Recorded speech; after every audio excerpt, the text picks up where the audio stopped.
Saints in 2. The right-believing Prince Alexander Nevsky. Saint Alexander was born on May 30th, 1220, the son of Prince Yaroslav of Vladimir, and was distinguished by reason, courage, bodily strength, majestic beauty, love of truth, co-suffering, and true Christian piety. From his youth he loved Christ and turned away from worldly sophisms. He was charmed by the voice of the church hymns and his sole thirst for knowledge of the Holy Fathers. His favorite occupation was the all-night vigil and silently prayed to God. In 1236, St. Alexander was made the Prince of Novgorod.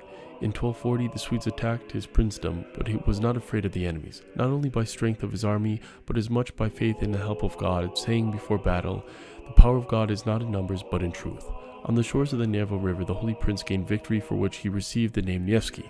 In 1242, he freed the city of Pskov from the Germans. The same year, he won a glorious victory over the Lithuanian knights on the ice, known by the name of the Battle on the Ice. Having become the Grand Prince of Vladimir in 1250, St. Alexander did much work at restoring and building up the Russian land, which suffered from the violence of the Tartars. He repeatedly appeared in the camp of the Tartar Khan and petitioned him on behalf of his oppressed native land, and by this he not only prevented many afflictions, but also was able to ask the Khan for many privileges.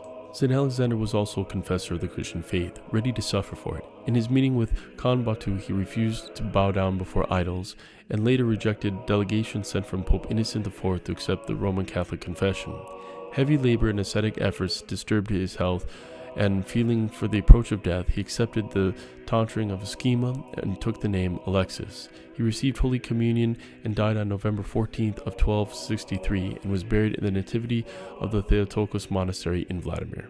Before the burial, a miracle occurred where the Holy Prince took his hand as if alive, the prayer of absolution. In 1724, the relics of the Holy Prince were transferred to the St. Alexander Nevsky Lavra in St. Petersburg.